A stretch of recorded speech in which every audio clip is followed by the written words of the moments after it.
talking about the historical reliability of the Bible. When it comes to the historical reliability, one of the first things that we're going to go over is dating the four Gospels: Matthew, Mark, Luke, John, and the Acts. The reason dating the Gospels is important is because inevitably when you're talking to a non-believer, one of the first questions that they're going to ask is, there's no way that you can believe that was written like 1,000 years after Jesus' death.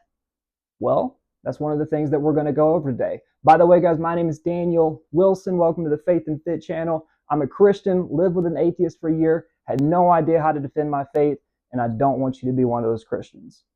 Let's get into it. We're talking about the historical reliability of the Gospels. Like I said, one of the first things that we're going to get into is dating the Gospels. We're going to start with the book of Matthew. And before we do that, there's two distinctions when it comes to dating. So you have conservative dating, and then you have liberal dating. And one of the reasons that there can be that the dating between the conservative and the liberals can vary by a few years, it can vary by decades or even centuries, is because of the worldview that some of the scholars bring to the table, and then ultimately the presuppositions that come with that. We'll find out what that looks like here in a second. So there's two types of dating. You have liberal dating, and then you have conservative dating. We're talking about Matthew. So the book of Matthew, we have the conservative dating. It was written in early 60 to early 80, or early 60 to 80 AD. So between 60 and 80 AD, and that's the conservative. And then you have the liberal dating. So you have 80 to 100 AD. Now, how we come up with the dating for the book of Matthew is from an early church father named Irenaeus, who said that Matthew was composed around the same time that Peter and Paul were preaching and founding the church in Rome. Now, the only time that we know of Peter and Paul together in Rome was in the capital of the Roman Empire, was the early to mid 60s. Now, a couple of objections to the earlier conservative dating is that Matthew, in the book of Matthew, it records that Jesus predicted the destruction of the temple in the Jerusalem temple in AD 70. Now, if you're coming to your conclusion with the presuppositions that stuff like this can't happen, then obviously you're going to rule out the earlier dating from the get-go. But one of the main objectives of the book of Matthew is to show you that things like this can happen. Another objection: Matthew was most likely written after Mark, and Mark was supposedly written in 70 AD. However, Sean does present some arguments where Mark could have been written in the later 50s to 60s. The book of Mark, conservative dating puts it at late 50s to late 60s.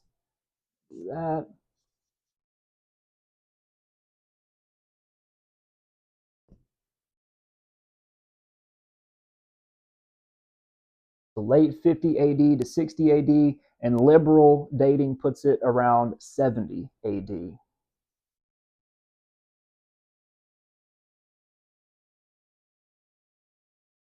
Now, what we know about Mark is that he was a relative of the wealthy landowner Barnabas, and Mark's mom was actually a central point or a gathering place in Jerusalem for some of the early Christians. And as a matter of fact, when Peter escaped, that was the first place that he went to was Mark's mom's house, if I'm remembering correctly. And Mark spent a lot of time with Barnabas, Paul, Peter, as well as Mark's mom and her friends.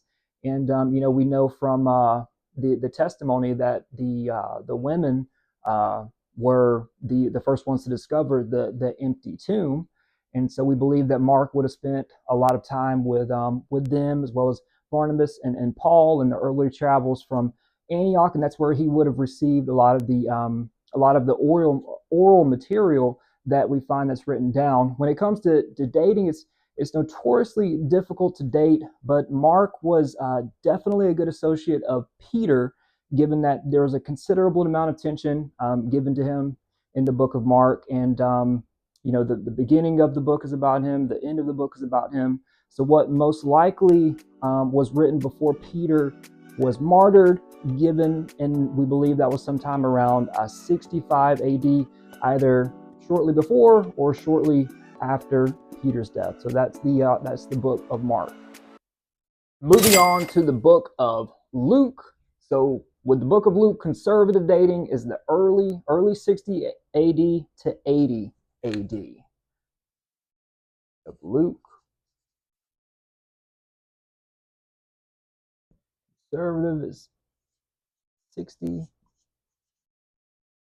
early 60s to 80 AD, and then you have liberal dating, which is 70 to 100, between 70 and 110 AD. 70 and 110 AD. Now, Luke wrote the book of Luke, obviously, and he also wrote the book of Acts, sometimes referred to as Luke Acts. Now, the book of Acts was believed to have been written between 62 AD and 64 AD. And the reason that's important is because there's a general consensus that Luke wrote the gospel before the book of Acts and after the book of Mark. So one reason for a pre-AD 70 Luke is that Luke doesn't, in the book of Luke, he doesn't talk about Paul's death. And you can tell by the writings of Luke that there is a lot of influence that comes from Paul's. And so he doesn't talk about Paul's death, and he doesn't show an awareness of Paul's letters. And Paul's death was in the mid 60s AD, according to the book of Acts. Now, an objection to this is that people say that Luke wasn't writing a biography on Paul, but more of a progression of the gospel.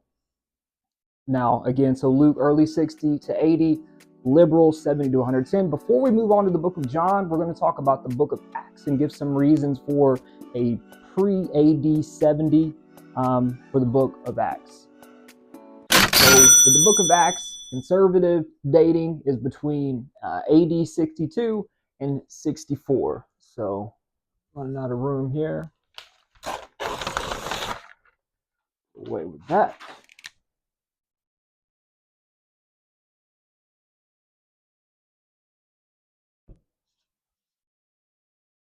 Again, conservative is 62 to 64, and liberal dating is anywhere between 50 AD to somewhere in the early 2nd century. 50 AD in the early 2nd century. Now, some reasons that we believe the book of Acts was written before 70 AD is Luke shows a lot of interest in the city of Jerusalem. He mentions it about 30 times in the book of Luke and about 60 times in the book of Acts. Now, Acts reports a lot of events in Jerusalem. So you have the day of Pentecost, you have the imprisonment of Paul, yet Luke fails to mention one of the most important events that took place in the city of Jerusalem, which was the destruction of the temple in 70 AD. Now, if he wrote Luke during or after that time, you think he would have mentioned that, but he didn't. So that's one reason we think the book of Acts was written pre-70 AD. Another one is, Acts doesn't mention the severe persecution of the Roman Emperor Nero, which started in the mid-60s. Again, if it was written during or after that time, this was a very dark time in Christendom. You think he would have mentioned that. And also Luke records the deaths of Stephen, James, the brother of John, but is silent about the deaths of Peter, Paul, and James. Now, those are three prominent figures in the book of Acts, and we believe they died between AD 61 and 67.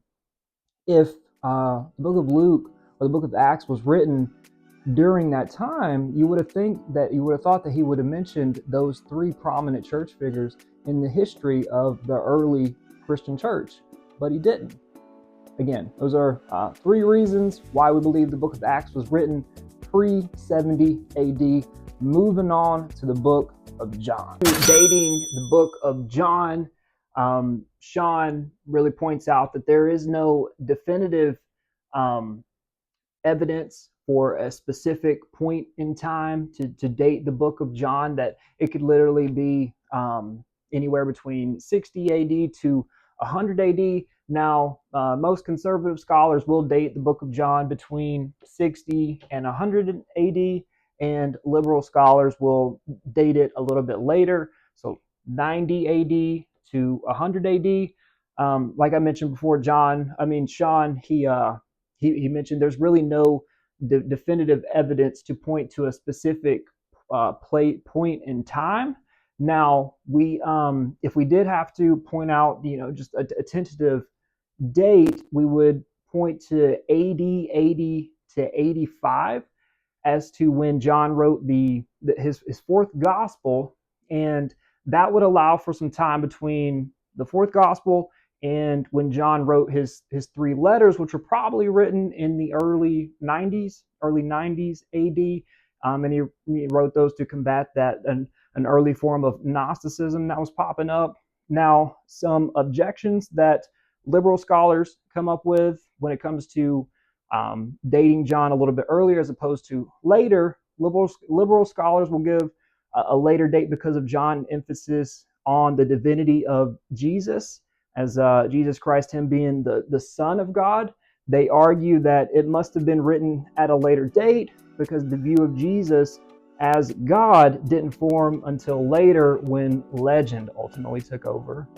Now, obviously, I believe Jesus is the Son of God, and I think that's those liberal scholars are bringing their presuppositions to form to form an answer, like kind of like what we talked about earlier. But anyways, that's the book of John. With dating the Gospels, it can be reasonably argued that they can be dated within a couple of decades after the life of Jesus. Most non-Christian scholars would certainly be fine with dating them within the first century, and even if a radically late dating for the Gospels in the Book of Acts was true, we would still have a lot of earlier evidence than some of the other writings that go unquestioned about other figures in life, such as Julius Caesar. From the time that Julius Caesar lived and died, we don't start seeing writings about him until 900 years after his life. So you have Jesus Christ, he died some 60, 70 years. We start seeing writings and detailed accounts of his life and what happened. So 60, 70 years, you have Julius Caesar, which no one questions, was he a real person? 900 years. You have a guy like Alexander the Great. From the time that he lived and died, you don't start seeing writings about him until 400 or 500 years after the fact. So very, very good evidence for the Gospels and the Book of Acts. So the next time someone says, "How do you believe that? It was written like 1,000 years after the life of Jesus." Now you can correct them and say, actually, it was written within a couple of decades after Jesus' life. But anyways, again, my name's Daniel. Hope you liked the video. Give it a like, give it a subscribe, and until next time.